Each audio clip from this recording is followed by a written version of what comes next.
கவனிப்பா, ஒரு பொம்மையோட குறித்த விலை ரூபாய் 1200. கடைக்காரர் 15% தள்ளுபடி விலையில் கொடுத்தார் எனில் பொம்மையின் விற்பனை விலை என்ன? முதல்ல நம்ம கண்டுபிடிக்க வேண்டியது என்ன? தள்ளுபடி எவ்வளவு ரூபாய்?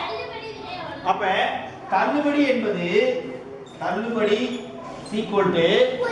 குறித்த விலையில் 15%. சொல்லுங்க. குறித்த விலையில் 15%. இந்த குறித்த விலைங்கிற பேரை எங்க கண்டுபிடிப்பீங்க? கணக்குல கொடுத்துருக்காங்க. ரூபாய் 1200 ரூபாயில இந்த இல்லைங்கிற வார்த்தைக்கு பதிலா பெருக்கல் அடையாளம் இன்டு 15/100. இந்த ரெண்டு சைடு அடிச்சலாமா?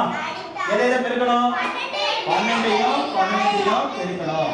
12 15 எப்படி பெருக்கிறது? பாருங்க,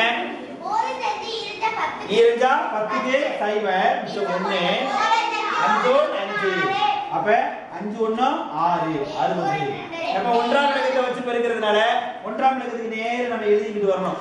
அடுத்து 10ஆம் இலக்கத்துக்கு நேரா பெருக்கணும். 4 2 1 1 1. அப்ப 10ஆம் இலக்கத்துக்கு நேரா இருக்கனால அதுக்கு நேரா எழுதணும். அப்ப 0 8 1. அப்ப எவ்வளவு ரூபாய்? 180 ரூபாய். என்னது? தள்ளுபடி. இப்போ நான் என்ன கண்டுபிடிக்கணும்? விற்பனை விலை. அப்ப விற்பனை விலை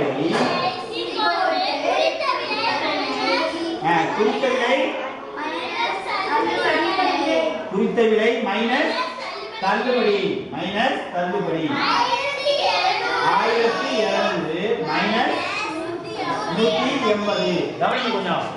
இப்ப பாருங்க, 1200 180. இதை 1 10 100 இடம் போட்டு கழிக்கலாமா? பாருங்க, என்ன செய்யணும்? 1கள் 10கள் 100கள் 1000கள். இப்ப ஒன்றுகளுக்கு நேரா ஒண்ணுமே இல்ல. 0 1கள் 0 1கள் 0 1கள் 0 1கள் 0. இங்க 10 0 10கள் இருக்கு. அத 8 10களை கழிக்கணும். அப்ப நான் என்ன செய்வேன்? இடமாற்றம். அப்ப 2 100கள்ல ஒரு 100களை 10 10களா பிரிச்சு போடலாமா? அப்ப ஒரு 100கள் இருக்கும், 10 10கள் இருக்கும். புரியுதா? அப்ப 10 10கள் இருந்து 8 10கள் போச்சுனா 2 10கள். ஒரு 100கள் ஒரு 100க்கு போச்சுனா 0. சரியா? ஒரு 1000 அப்படியே. அப்ப ஈக்குவல் ரூபாய் 1020 ரூபாய்.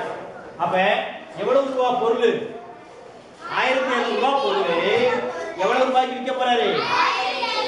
1020 ரூபாய்க்கு விற்க போறாரு. புரிஞ்சா புரியலையா?